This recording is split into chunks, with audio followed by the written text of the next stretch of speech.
The Earth climate is like a big engine for redistributing heat from the equator to the poles. Now, it does that by means of ocean current and wind current. They tell us, the scientists do, that the Earth climate is a non-linear system. That's a fancy way of saying that the changes are not all just gradual. Now, some of them come really suddenly in big jumps. On one side of the world, on a worldwide basis, the annual average temperature is about 58 degrees Fahrenheit. If we have an increase of 5 degrees, which is on the low end of the projection, look at how that translates globally. That means an increase of only 1 degree at the equator, but more than 12 degrees at the poles. So all those wind and ocean current patterns that have formed since the last ice age and have been relatively stable, they are all up in the air and they change. One of the ones they're most worried about, where they've spent a lot of time studying the problem, is the North Atlantic, where the Gulf Stream comes up and meets the cold wind coming off the Arctic over Greenland and evaporates the heat out of the Gulf Stream. And the stream is carried over to Western Europe by the prevailing winds and the Earth's rotation. Now, isn't it interesting that the whole ocean current system is all linked together in this loop? They call it the ocean conveyor. Now, the red are the warm surface current. The Gulf Stream is the best known of them. The blue represents the cold currents running in the opposite direction. Now, we don't see them at all because they run along the bottom of the ocean. Up in the North Atlantic, after the heat is pulled out, what's left behind is colder water and saltier water, because salt doesn't go anywhere. That makes it denser and heavier, so that cold, that heavy, dense water sinks at a rate of 5 billion gallons per second.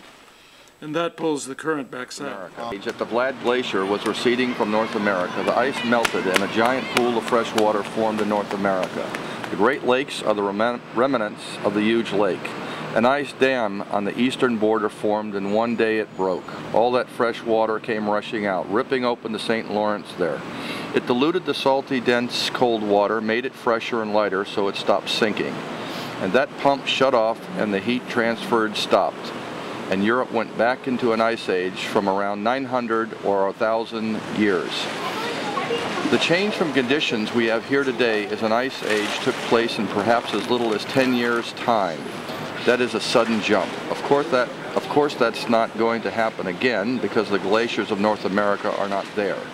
Is there any big chunk of ice anywhere near there? Oh yeah. We'll come back to that one. Frustrating to me to communicate that we are still by far the worst contributor to the crisis. I look around and look for really meaningful signs that we are about to really change. I don't see it right now. Very reputable scientists have said that one factor of air pollution is oxides of nitrogen from decaying vegetation. This is what causes the haze that gave the Big Smoky Mountains their name. The sky is so far off the environmental extremes will be up to your neck in owls and out of work for everyday American.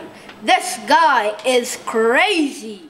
The phenomenon of changing all these patterns is also changing the seasons. Here is a study from the Netherlands. The peak arrival date of migratory birds 25 years ago was April 25th. Their chicks hatched on June 3rd, just in time when caterpillars were coming out.